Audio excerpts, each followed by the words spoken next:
Pessoal, nós vamos conversar agora novamente sobre a rede LSTM, rede neural LSTM, que aparece como um layer aqui em Keras TensorFlow.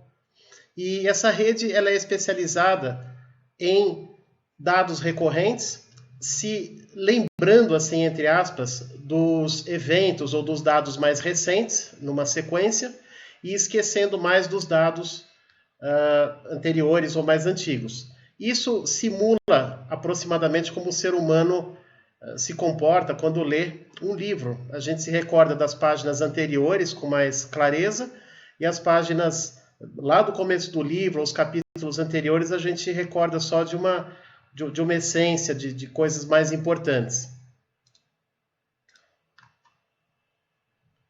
Nesse caso, a gente tem, como é um problema de classificação, a gente tem uma ou mais classes dentre várias classes de saída, e como exemplo, eu quero classificar se um determinado texto, pode ser uma revisão, me fornece um sentimento positivo, neutro ou negativo, ou então se um determinado e-mail é spam ou não spam.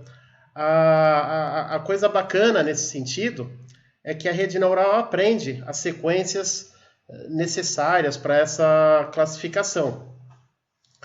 Ao contrário de épocas anteriores, onde tinha que se acumular uma série de palavras-chave, se tal palavra aparecer negativa, o sentimento é negativo, ou se tal palavra aparecer é positivo, aqui não é necessário fazer qualquer acúmulo, né, ou qualquer lista de palavras. O sistema de aprendizagem de máquina já automaticamente vai inferir quais são as sequências e as palavras-chave. Nesse exemplo, nós vamos usar a base de dados IMDb, International Movie Database. É um conjunto de comentários sobre filmes, entre outras coisas.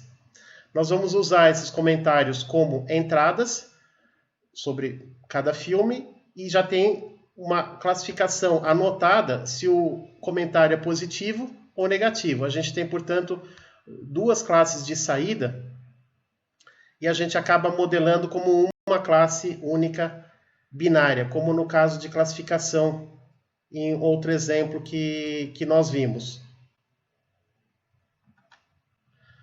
Vamos iniciar aqui o sisteminha, fazendo a importação das bibliotecas.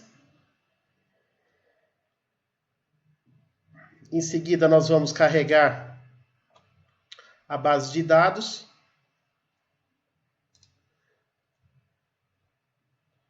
Aqui nós temos alguns comentários para fazer.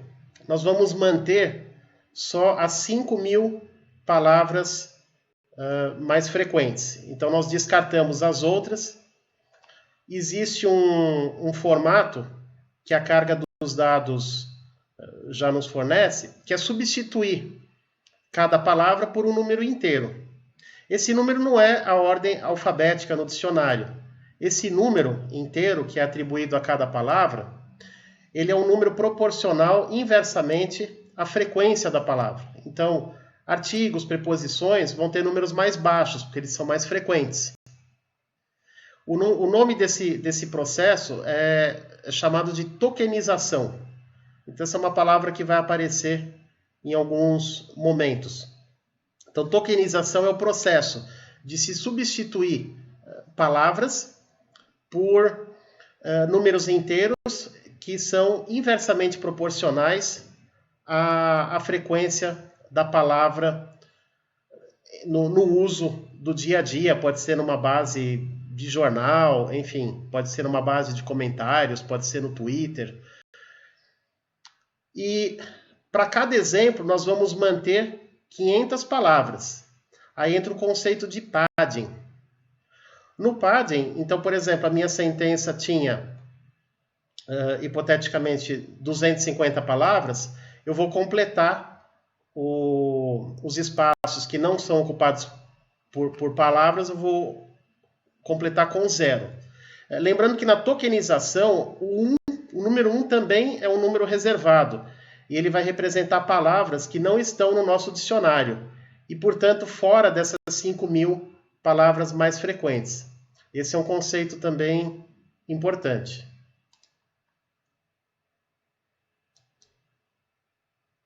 Nós temos aqui, então, 25.000 exemplos com 500 palavras ou 500 espaços para palavras em cada um. Dá uma matriz.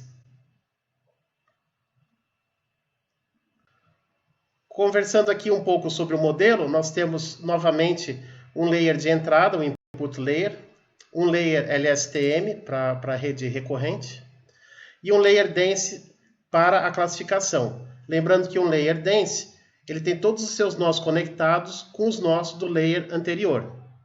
Nós utilizamos aqui o modelo funcional, Functional Model, onde os layers eles acabam sendo funções que retornam layers acumulados em variáveis. E essas variáveis podem ser aplicadas sobre o layer anterior, sobre algum layer intermediário, enfim. É um modelo bastante flexível, inclusive para ramificações na rede neural, para redes neurais mais complexas. Existe, por exemplo, redes neurais que é Skip Connection, onde vem a sequência normal da rede, e eu também posso pular alguns e juntar, posso pular alguns layers e juntar com o layer lá na frente. Assim eu consigo combinar características aprendidas com mais detalhe ou outras com mais contexto. Como é um problema de classificação, nós vamos utilizar para ativação do último layer a sigmoid.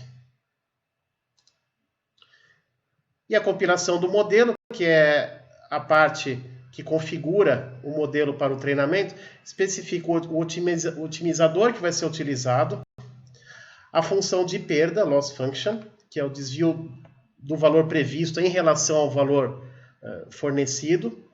É isso que eu utilizo para verificar se o sistema está, de fato, aprendendo, se o aprendizado está realmente acontecendo. Aqui vai entrar uma métrica, que também é uma outra função que mede a performance do sistema durante o aprendizado. E, novamente, como é um problema de uma classe binária, na verdade, duas classes, que se tornam uma classe binária, nós utilizamos aqui o Binary Cross Entropy. Eu vou executar aqui, então, a definição do modelo.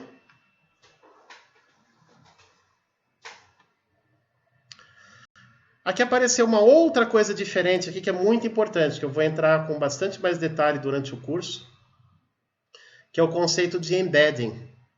Embedding é um conceito muito bacana, muito interessante, onde, ao invés de eu manter os números da tokenização que eu conversei anteriormente, eu vou substituir cada número, na verdade, por um vetor. Aqui, no caso, esse vetor tem 100 posições. O que é esse vetor que representa uma palavra? É um vetor de contexto. Ele permite umas operações bastante interessantes que chega a ser até uma surpresa da capacidade de representação que já foi desenvolvida. Por exemplo, se você fizer o vetor da palavra rei menos a palavra homem mais a palavra mulher, eu obtenho a palavra rainha. Isso é um vetor que acontece num caso bastante concreto, né? É muito interessante esse comportamento. Aqui na saída, como eu comentei, você tem uma ativação sigmoid. Então, por isso que a saída do LSTM aqui no meu modelo, ela tem 100 posições, e esse none aqui significa por quaisquer números aqui de exemplos. No caso, nós já vimos que são 25.000 exemplos, né? Mas quaisquer que sejam os exemplos, com 100 posições.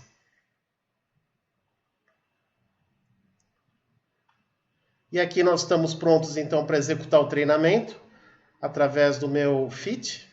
E lembra que aqui atrás, eu acabei não comentando, o meu dataset ele já está separado em treino e teste. Isso nós não fizemos nos outros vídeos.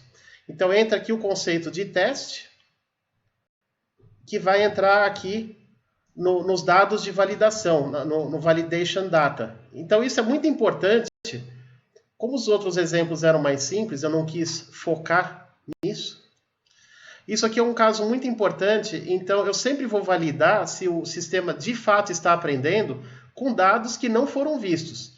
Esse x-test e y-test, eles não foram vistos, eles não são usados para o treinamento. E eu vou fazer em seguida uma avaliação nos dados de treinamento e posteriormente aqui uma avaliação nos dados de teste. Eu estou usando muito poucas epochs. Interessante, né? Nós usamos até 1000 em outros exemplos. É porque a rede LSTM ela é muito poderosa e cada exemplo você tem sentenças aí de 500 palavras. Então você já tem dados aí suficientes para entender a performance do treinamento. Nota que apareceu aqui a acurácia, como eu tenho dados de validação, certo? Ele automaticamente é uma outra medida que vai em paralelo com a perda. Então a perda vai diminuindo, aqui estava em 44,44, aqui está em 0,28. A acurácia em 78%, 89%. Aqui a acurácia termina em 90% e a perda chegou a 0,24. Isso aqui não é percentual na perda, na acurácia sim, isso aqui é um valor percentual. E depois é feito uma avaliação sobre todos os dados de uma vez, que deu aqui globalmente 91%. No final ele exibe essa variável, esse dado em formato de lista, onde o primeiro número significa a perda e o segundo significa a acurácia. E aqui nós rodamos uma avaliação final com a base de teste. Então ele rodou toda a base de teste. Então lembrando, essa base de teste ela foi separada da base original, ela não foi mostrada, né, para o treinamento, e ainda assim eu tenho 85%, praticamente 86% de acerto nessa saída binária, se o sentimento é positivo ou negativo. Então, só baseado em texto, ele aprendeu a diferenciar uma avaliação positiva e uma avaliação negativa. Pessoal, obrigado por ter assistido. Dá para ter uma ideia de mais alguns dos poderes da rede neural, do treinamento aqui em aprendizado de máquina. Obrigado.